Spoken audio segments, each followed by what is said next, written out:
여러분, 오늘은 에스라서 4장으로 넘어가서 말씀을 좀 보도록 하겠습니다. 제목이 상관없는 사람들. 이게 도대체 무슨 얘기일까? 이제 오늘 나오는 문장이에요. 본문 속에. 내용은 이렇습니다. 이제 포로들이 1차로 돌아왔어요. 1차, 2차, 3차에 걸쳐 포로들이 돌아오잖아요.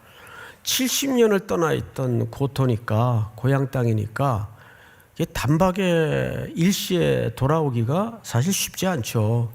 우리가 뭐 여기서 저기 2, 3만 가도 얼마나 준비가 많고 또 결정해야 될 사항들이 많겠어요. 하물며 70년을 떠나 있던 땅인데 단박에 돌아올 수도 없고 또 살던 삶의 현장이 있지 않겠어요? 돌아와서 그들이 말하자면 선봉대 역할을 한 겁니다. 우리가 먼저 가자. 우리가 먼저 가서 고레스 왕의 명령대로 성전을 짓자. 근데 돌아와 보니까 정말 생각한 것보다 고향 땅은 더 처절하게 무너지고 황폐했어요. 해서 제일 먼저 그들은 예배를 드리게 됩니다. 그냥 단을 덜렁 하나 맨 땅에다가 세워놓고 아무것도 갖추어지지 않았지만 떠나 외국 생활을 하다 보니까 그나마도 드릴 수 없었던 예배였어요. 뭐 형식이 덜 갖춰지면 어떠냐? 모양새가 뭐 이러면 어떠냐? 우리가 하나님 앞에 예배 드리는 것이 더 중요하지 해서 이제 예배를 드렸습니다. 그리고 나서 이제 성전을 재건하고 이제 성벽을 쌓아 나가는 가운데 주변 기본적으로 살고 있던 특별히 사마리아족들, 그들은 아수르가 침공했을 때 피가 섞인 이방 혼혈족입니다.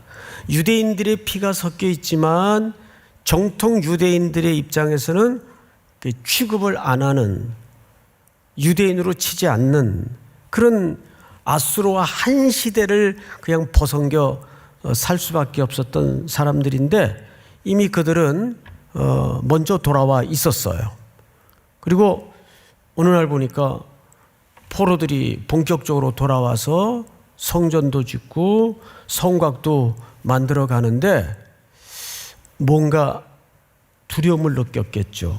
이러다가 우리 삶의 터전마저도 역공을 당하는 건 아닐까 해서 이런 스토리가 이제 시작이 됩니다. 1절을 보세요.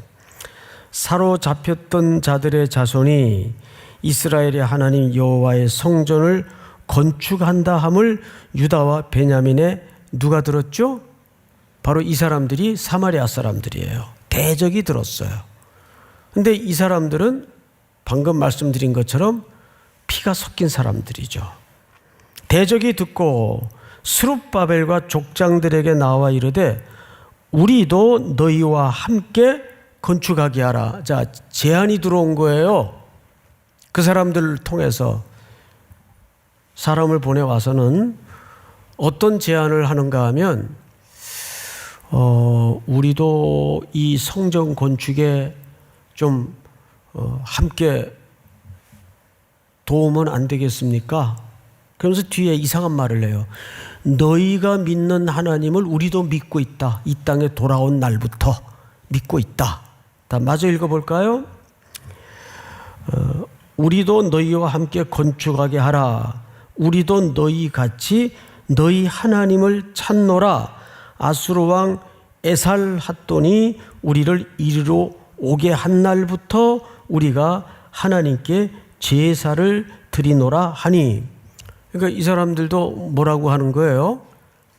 예, 우리도 하나님 믿는 사람들이다.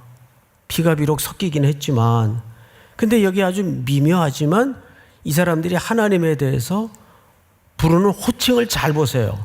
우리 하나님입니까? 너희 하나님입니까? 예, 이런 미세한 차이를 놓치면 안 되겠죠. 너희 하나님이에요. 그러니까 이게 무슨 얘기냐 하면 이 사마리아족들은 하나님을 섬겨요. 섬기는데 그 땅에 우상도 섬기고 또 하나님도 섬기고 복을 구하는데 랜덤 뭐 아무거나 얻어 걸리면 되지 뭐. 이런 혼합주의가 바탕이 된 신앙 상태예요. 그게 아수르 족속과 피를 섞어서 혈통을 낳아 뿌렸던 이들의 영적인 특징이에요. 그래서 우상 숭배가 기본적인 바탕이고, 말하자면 합리주의가, 혼합주의가 이들의 삶을 지배하고 있었어요. 근데 여기 보니까 끝에 아수르 왕 에살핫돈이 우리를 이리로 오게 한 날부터 우리가 하나님께 제사를 드렸다. 그러니까 이 사람들도 끌려갔다가 사실은 이 유대 사람들보다 먼저 돌아온 사람들이에요. 아수르 왕의 석방에 의해서. 그러니까 자기네들이 기득권이 있는 거죠. 먼저 돌아온 사람들이니까. 그러니까 같이 짓자. 그러면 이거를 정치적인 측면에서, 경제적인 측면에서 아무것도 없이 포로 생활하다가 돌아온 유대인들의 입장에서는 이게 얼마나 좋은 찬스예요. 첫째는 정치적으로 이웃나라하고 이웃 족속하고 그냥 갈등 없이 지내는 것도 안전에 유익이 될 거고, 두 번째는 같이 짓자니까 어차피 지어야 될 성전이라면 그리고 경제적인 부담도 훨씬 덜할 거고, 이것이 정치적인 측면이나 국방의 차원이나 또는 경제적인 차원에서도 실리를 따지면 손해는 아니에요. 그런데 이 제안을 유다 백성들이 듣고 이제 이런 반응을 꺼냅니다. 3절 같이 한번 읽읍시다. 전체가 시작. 스룹바벨과 예수아와 기타 이스라엘 족장들이 이르되 우리 하나님의 성전을 건축하는데 너희는 우리와 상관이 없느니라. 바사왕 고레스가 우리에게 명령하신 대로 우리가 이스라엘의 하나님 여호와를 위하여 홀로 건축하리라 하였더니. 찬성을 했어요? 거절을 했어요? 사실상 거절이에요. 근데 그 거절을 하기가 정치적으로 껄끄러우니까 누구 핑계를 댔는가 하면 자기들을 돌려보낸 고레스의 핑계를 대요. 너희들 제안이 뭐 그럴듯하긴 한데 너희는 일단 이 역사에 상관이 없다.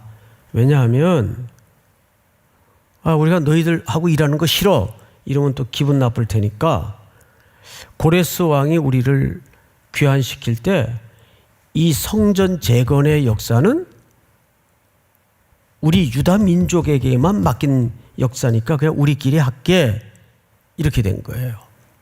자, 왜 거절을 했을까? 이 거절의 이유가 오늘 우리 청년들에게 굉장히 중요합니다. 왜냐하면 이것은 우리 청년들이 지금 현실적으로 맞닥뜨리는 가장 밀접된 삶의 문제고 현실의 문제이기 때문에 그래요. 우리도 조금만 비겁해지면, 조금만 실익을 생각하면 편해질 일이 많아요. 오래전에 어느 분이 쓴 책 이름이 조금만 비겁해지면 세상은 편하다, 이런 비슷한 제목들이 있었어요. 책 중에. 정말 세상이 그래요. 그런데 이들은 왜 거절했을까요? 자기들이 조국이 망하고 전쟁통에 아수르로 바벨론으로 끌려간 가장 근본적인 이유가 혼합주의에 빠져서 우상숭배 노름을 그치지 않았기 때문에 하나님의 진노를 받은 결과예요. 그걸 몇 년 동안 타국에서 겪은 겁니까? 70년 동안을 타국에서 그 뼈저린 교훈을 겪은 거예요. 그런 것 같아요. 인간은 너무 질긴 존재라 뭐 하나 굵게 배우는데 대충 한 20년 걸리고 그래요. 거기에 정내미를 떼게 하는데 보통 한 20년씩 걸리고 그래요. 그러지 않고는 사람은 바뀌지도 달라지지도 않습니다. 70년을 역사의 풀무에서 당금질을 해놓으니까 이제는 우상 숭배에 관한하는 뜨거워하는 거예요. 그래서 거절하는 겁니다. 그러니까 이 거절은 정치적인 거절도 아니고 경제적인 실리가 걸린 거절이 아니에요. 오로지 신앙적 거절이에요. 여러분, 이런 비슷한 경우들이 우리 청년들이 사는 현실 속에서 얼마나 많이 마주하는 현실입니까? 나의 해방 일기라는 드라마마도 뭐 이런 리얼한 상황들이 얼마나 많아요. 그렇잖아요? 예. 그래서 그 드라마를 꼭 보라는 거예요. 예. 정말이에요. 저는 그 드라마를 보면서 야, 이것이 참 우리 젊은이들이 특별히 경기도에서 왔다 갔다 하는 청년들의 현실이구나. 그게 좀 그렇더라고요. 누가 어떻게든 서울에서 버텨라. 현실적으로 그게 가능한가 말이에요. 우리 교육자들만 해도 몇 년 전까지만 해도 청파동 근처에 다 거주를 했어요. 근데 여기서 못 살아요, 이제는. 그래서 이제는 일산, 김포, 안양 이런 데로 아이들은 태어나고 아이들은 자라는데 견딜 수가 없는 거죠. 그게 현실이니까. 그러나 이 유대 백성들은 그 실리주의, 실용주의를 포기해요. 이것은 고레스 왕이 우리로 하여금 홀로 하게 하신 역사다. 사실은 정치적으로 핑계를 대지만 그 핑계 속에는 더 이상 우리 민족은 하나님을 온전히 섬기는데 어떤 것도 타협할 수가 없다. 이거는 우리끼리 해야 되는 역사이다. 우리에게 명령하신 역사이다. 그래서 그런 혼혈족과 그 혈통 문제를 얘기하는 게 아니에요. 우상숭배와 혼합주의에 빠진 그들의 제안에 대해서 거절을 하는 거예요. 거절의 결과는 참혹했어요. 이때부터 무서운 방해가 들어옵니다. 관공서를 통해서 두 번째는 뇌물까지 주어가면서 이 공사를 중단시켜요. 그 부분을 한번 보십시다. 4절. 이로부터 그 땅 백성이 유다 백성의 손을 어떻게 했어요? 약하게 하여. 그 주변의 족속들이 유다 백성들의 손을 약하게 했다는 말은 감정적으로 낙심을 시켰다 그 말이에요. 제가 일부 때도 말씀을 드렸지만 사탄의 전략은 팩트로 들어오질 않아요. 논리적으로 설득하려고 하지 않고 가장 쉬운 방법이 뭔지 아세요? 감정선을 건드려요. 기분 나쁘게 만들고 불쾌하게 만들고 짜증나게 만들고 화나게 만들고 이래가지고 에이씨 나 안 해. 하나님의 일을 내려놓게 만들어요. 그래서 여러분 에베소서 6장에 보면 하나님의 전신갑주가 등장을 하죠. 그게 전부 물리적인 무기를 갖추라는 얘기가 아니에요. 유명한 강해 설교자인 마틴 로이드 존스의 그 에베소서 강해집을 읽어보면 이게 전부 감정선의 세밀한 부분들을 얘기하는 거예요. 겁먹게 만들고. 이게 성경의 신앙의 실패를 보세요. 겁먹게 만들어요. 거대한 크기 앞에 주춤하게 만들고 이게 골리앗 아니에요? 근데 다윗만은 그 싸움의 본질을 정확히 봤죠. 이건 크기의 싸움이 아니다. 세력과 숫자의 싸움도 아니다. 이거는 하나님의 전쟁이다. 이 할례 없는 백성이 만군의 여호와의 군대를, 그 이스라엘 백성들을 누구의 군대로 보았죠? 하나님의 군대로 이해했어요. 전쟁은 여호와께 속한 것인즉 하나님의 군대를 모독하는도다 그랬어요. 그러니까 우리가 이 세상의 싸움도 여러분 잘 전선을 간파해야 돼요. 우리는 미련하게 말하고 경주를 하려고 해요. 말하고 경주를 하면 이길 사람 있겠어요, 여기서? 이길 사람 없어요. 말은 우리의 경주의 상대가 아니죠. 우리는 그 말을 올라타야 되는 사람들이지 왜 말하고 싸워요? 왜 말하고 뛰어요? 바보같이. 에? 그렇잖아요. 그거는 신앙을 가진 청년들이 전선을 잘못 이해하고 있는 거예요. 근데 다윗은 그걸 정확히 본 거예요. 할례 없는 백성이 하나님의 군대를 모독하는도다. 그러니까 뭐 어느 회사 이번에 야 면접 몇백 대 1이래. 왜 숫자에 기죽어요? 나는 뭐 스카이가 아니니까 안 될 거야. 왜 세상에 백그라운드에 기가 죽어요? 이걸 아시고 이걸 믿으셔야 돼요. 그건 여러분들의 컨빅션, 확신을 강조하라는 게 아니고, 강조하자는 것도 아니고, 내 삶의 기초가 누구에게 얹어져 있는가를 보라는 거예요. 하나님이 마음 먹고 하나님이 허락하시면 되는 거예요, 안 되는 거예요? 되는 거예요. 믿습니까? 왜 그분을 의지해야지 숫자와 비율에 기죽고 주춤하고 물러서요? 그거야말로 진짜 전쟁터에 던져진 그리스도의 군사가 전선을 잘못 이해하고 있는 거죠. 옛날에 그 월남전 때 미군처럼, 미군은 전쟁의 개념이 그 당시까지만 해도 땅 뺏기 전쟁이었어요. 땅 뺏기 전쟁. 그게 됩니까? 베트공이 낮에는 인민이 되고 밤에는 군사로 돌변해서 전선이 없는 전쟁인데, 그렇잖아요. 베트남 전쟁이 밀림에서 무슨 전선이 있어요. 옆에서 그냥 와서 찌르는데. 그런데 미군은 옛날식의 사고에 젖어서 땅 뺏기 싸움을 했어요. 지죠.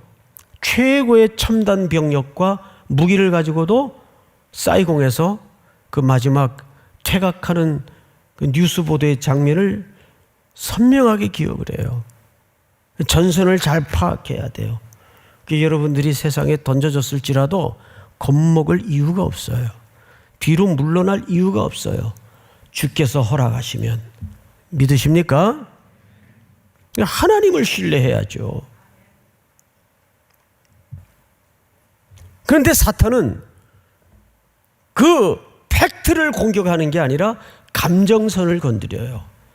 항상. 그래서 손을 들어뜨리게 만들고 포기하게 만들고, 내가 그렇지 뭐, 좌절하게 만들고 화나게 만들고. 그래서 사탄은, 지난주에도 제가 잠깐 그런 말씀을 드렸나요? 이런 얘기를 했어요. 악한 일에는 사탄이 간섭도 안 한다. 알아서 열심히들 못된 짓 하니까. 항상 선한 역사 속에 사탄은 둥지를 튼다 그랬어요. 그 둥지 트는 목적이 뭔지 아세요? 서로 부딪히게 만들고 낙심케 만들어서 그 일을 중단시키는 게 사탄의 전략이에요. 이렇게 많은 사람들이 있는 공동체에서 어떻게 한마음일 수가 있어요? 공산주의가 아니고서야. 의견이 다르고 색깔이 다르고 살아온 배경이 다르니까 일을 어울려 하다 보면 충돌이 있을 수도 있고 이견이 갈라질 수도 있겠죠? 그때 어떻게 해야 돼요? 싸워야 돼요? 아니죠. 영국 사람들은 토론 문화에 익숙해서 뭐든지 토론을 합니다. 격렬하죠. 나중에 의견이 모아지지 않으면 우리는 의견이 다른 것으로 합의를 봤다. 그렇게 돼야 되는 거 아니에요? 근데 우리는 내 말에 딴지를 걸어 원수가 되는 거예요. 그냥 바로 원수가 돼요. 이런 일이 공동체에서 얼마나 많은지 아세요? 미숙한 거죠. 굉장히 미숙한 거예요. 그래서 우리는 신앙생활을 이제 스케치를 하자면 이런 거죠. 짜장면을 먹는데 얼굴에 떡칠을 하고 그냥 먹는 거예요. 짜장면 먹었다 이렇게 써져 있어요. 애들 짜장면 젓가락 주면은 짜장면 그렇게 먹잖아요. 그런데 대학생이나 어른 정도 수준 되면 짜장면을 젓가락에 짜장까지 깔끔히 빨아가지고 짜장면 먹은 티가 안 나죠. 그게 성숙한 거 아니에요. 그죠? 짜장면 먹은 티 내는 게 아니라 그 차이예요. 사실은. 이들은 성경을 이제 보십시다. 6절 또 아수에로가 즉위할 때 그들이 글을 올려 유다와 예루살렘 주민을 뭐 했다고 돼 있죠? 고발했다고 돼 있어요. 여러분 계속 이제 고발합니다. 또 8절 방백 르흠과 서기관 심세가 아닥사스다 왕에게 올려 예루살렘 백성을 또 뭐 했죠? 고발했어요. 10절 함께 고발한다 하였더라. 근데 여러분 이 에스라 4장의 구조가 조금 이해하기가 어려운 게 6절서부터는 괄호 안에 23절까지 괄호 안의 기록이에요. 그럼 무슨 얘기냐 하면 어떤 통일된 주제를 설명하기 위해서 이 역사의 시점으로부터 기점으로부터 앞으로 일어날 기록은 나중에 기록했을 거란 말이에요. 뭐 일 겪어가면서 기록하는 역사 기록이 어디 있어요? 그 앞으로 일어났던 미래에 일어났던 일까지를 소급해서 여기다 그냥 같이 쓴 거예요. 어떤 통일된 주제를 설명하기 위해서. 그럼 그 통일된 주제가 뭐냐 하면 역대 이런 방해가 얼마나 정권이 바뀜에도 불구하고 집요하게 일관성 있게 조직적으로 계속 있었는가를 설명하고 싶어서 미래에 벌어졌던 기록까지도 6절서부터 23절까지 괄호에 넣은 겁니다. 이런 설명이죠. 왜 우리가 10년 전 7월 1일 날이 주일이었는데 7월 2일 날 저는 제주 선교를 갔어요. 온 다음 날, 부임한 다음 날. 근데 5년 후에 제주도에서 무슨 일이 있었는가 하면 그러니까 이런 식의 설명인 거예요. 지금 뭔가를 소개하면서 그러니까 그런 역사의 연대기적 설명이 아니고 주제를 담은 의도적 배열이다, 의미적 배열이다 이렇게 보시면 되는데 뭐 그거는 참고로 그냥 들으시면 되고 그러면 도대체 어떤 주제를 설명하고 싶었던 걸까? 두 가지예요.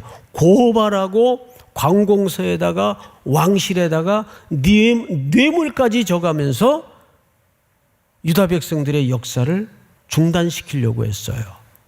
무섭고 정권이 바뀌어 나가는데도 이 고발은 계속됐어요. 고발하고 또 고발하고 고발하고 또 고발하고 하나님의 역사에 대해서 하나님의 교회에 대해서 이런 일들이 벌어진 겁니다. 자, 그러면 그 고발이 어떤 식으로 진행이 됐는가? 11절 아닥사스다 왕에게 올린 그 글의 초본은 이러하니 강 건너편에 있는 신하들은 자기들 사마리아 사람들을 얘기하는 거예요.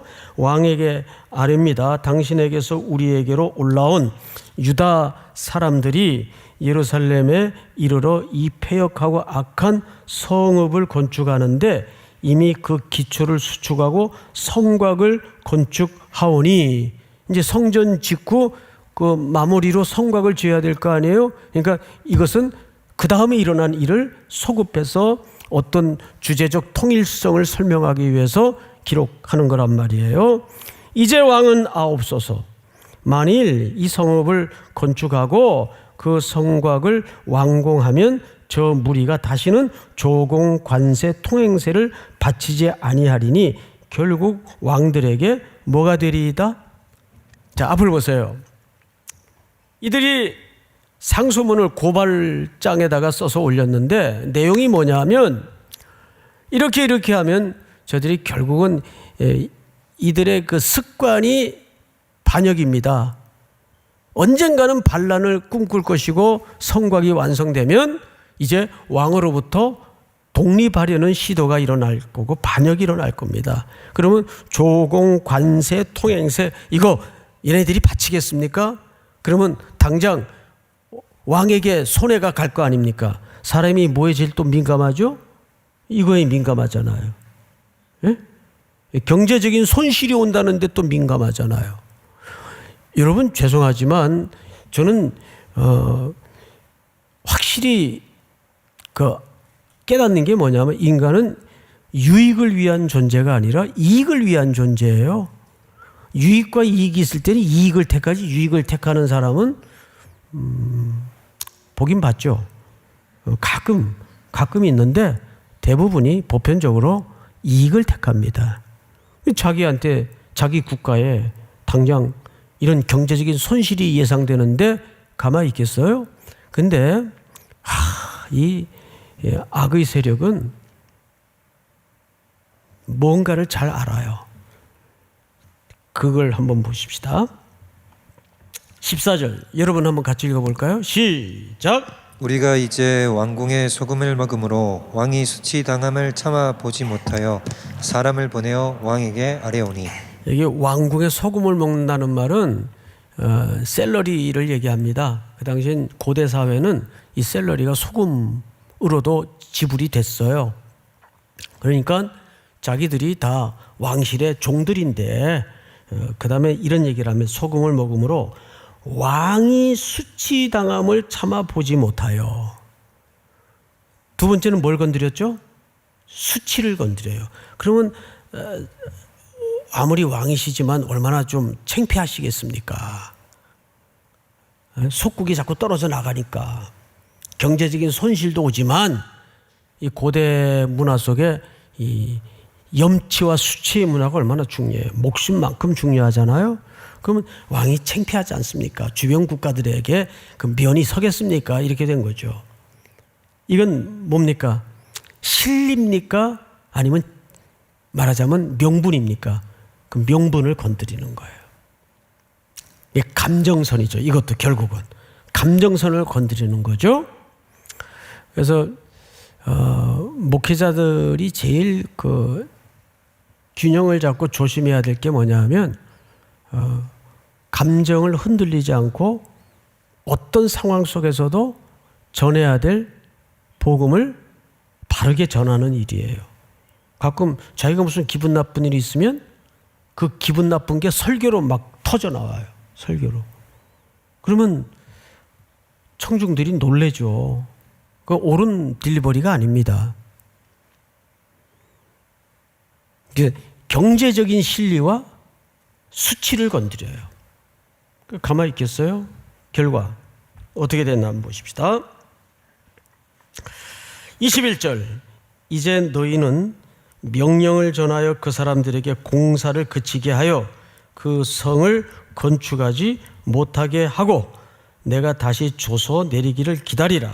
너희는 삼가서 이 일에 게으르지 말라. 어찌하여 화를 더하여 왕들에게 손해가 되게 하랴 하였더라. 아닥사스다 왕의 조소 초본이 르음과 서기관 심세와 그의 동료 앞에서 낭독되매 그들이 예루살렘으로 급히 가서 유다 사람들을 보고 권력으로 억제하여 그 공사를 그치게 하니. 자, 여기까지가 괄호 안의 역사예요. 여기까지가. 사실 5절에서 어디로 건너뛰어야 맞는가 하면 24절로 건너뛰어야 맞아요.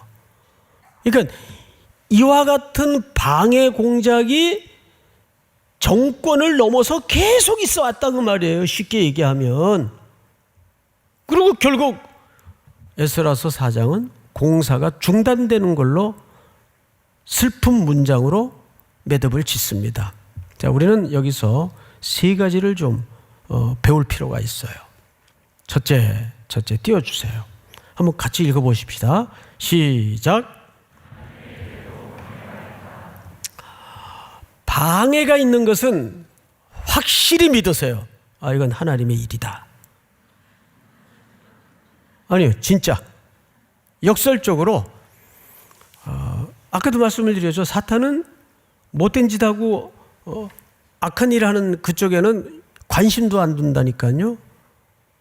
그런데 하나님의 뭔가 선한 의도가 시작이 될 때는 사탄도 같이 부응해요.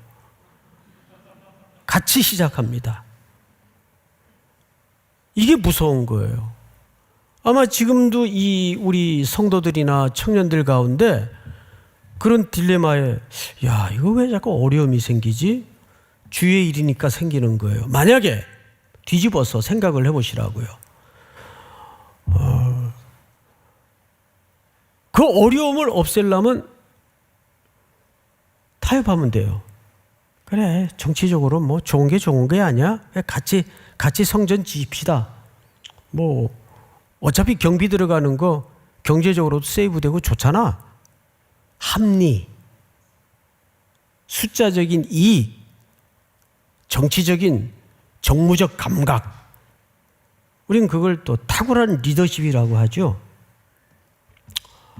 근데 리더십은 합리적인 것만으로 리더를 할 수가 없어요, 여러분. 리더에게 가장 중요한 것은 바른 가치관입니다.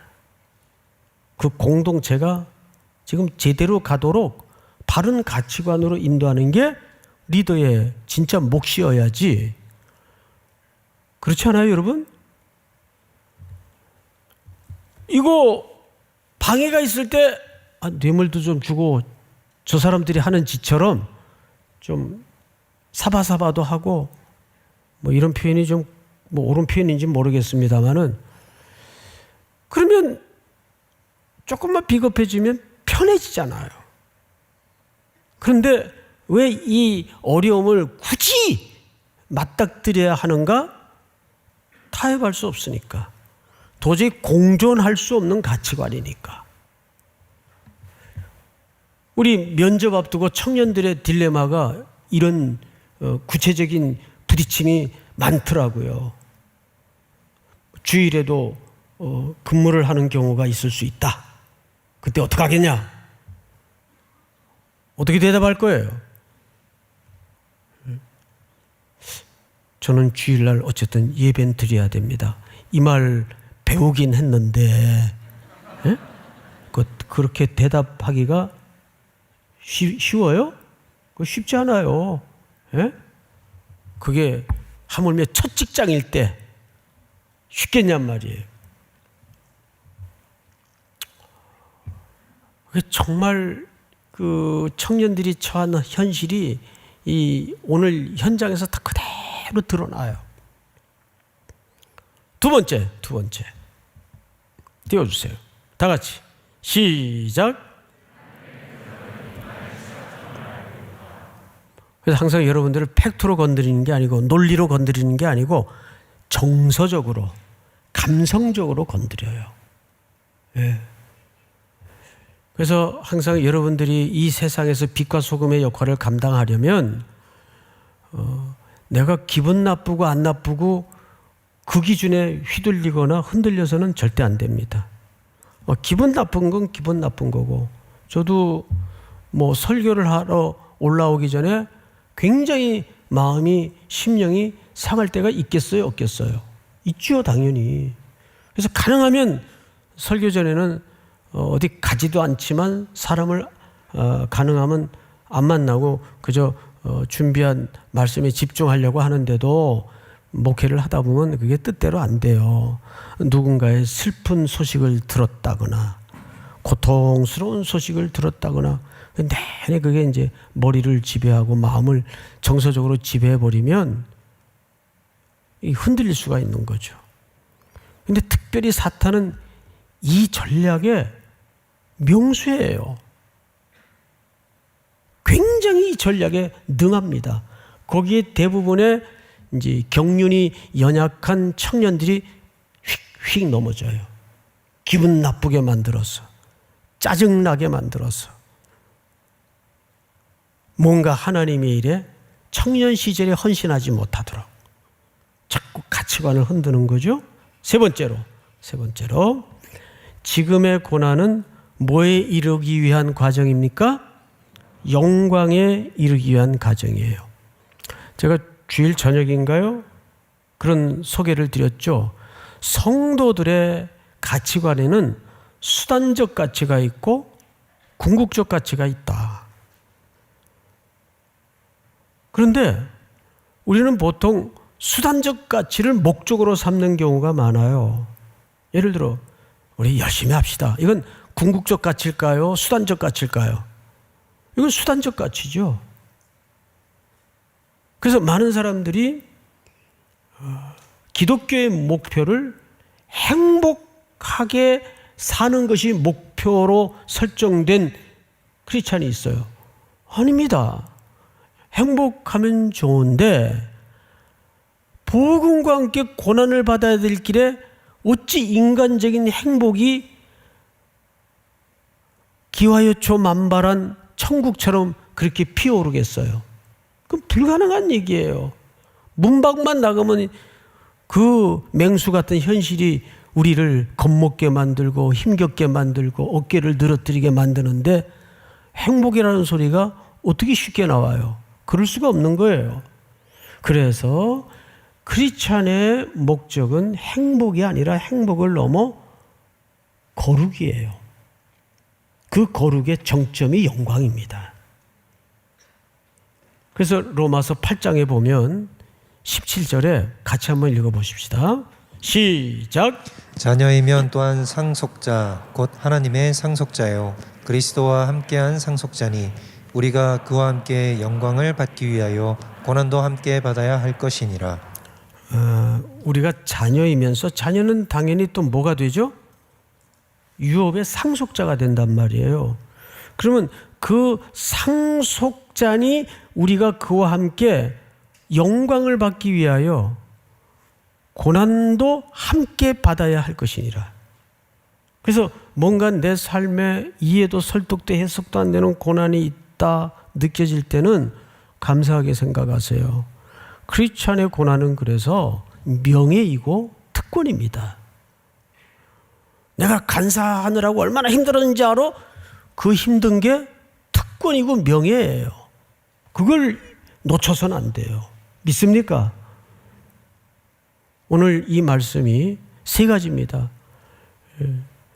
다시 한번 첫째, 시작. 하나님의 일에도 방해가 있다. 둘째, 하나님의 대적은 인간의 취약점을 알고 있다. 뭘로 공격한다고요? 그렇죠. 세 번째, 시작. 지금의 고난은 영광에 이르기 위한 과정이다. 우리가 하늘의 유업을 이룰 상속자라는 사실을 잊지 마시고 그 고난 자체가 특권이고 명예라는 것을 기억하시면서 다 같이 일어나셔서 오랜만에 찬송가 한 장 드리십시다. 하나님 아버지, 우리 3부에 참여한 너무도 소중한 우리 청년들, 사랑하는 성도들 한 사람 한 사람 상한 마음들을 보듬어 어루만져 주시고 오늘 주신 말씀처럼 주님의 자녀로 살아가는 이 길에 어려움은 선택이 아니라 필수일 수밖에 없음을 보게 하시니 감사합니다. 그럼에도 불구하고 당하는 공고함과 어려움은 명예요, 특권임을 잊지 않도록 도우시고 그 길을 잘 감당할 수 있도록 하나님께서 동행에 붙잡아 주시옵소서. 지금은 우리 구주 예수 그리스도의 은혜와 하나님 우리 아버지의 크고도 높고도 넓으신 사랑하심과 성령님의 위로와 격려와 교통하심이 오늘 머리 숙여 주님 앞에 또 한 주를 살아낼 소망을 붙들고 저 문을 나서는 사랑하고 사랑하고 사랑하는 귀한 우리 3일의 청년들, 성도들 머리머리 위에 해외 군에 멀리 출타해 있는 가족들, 고향에 두고 온 부모님들 복중의 생명까지 영원토록 함께 있을지어다. 아멘.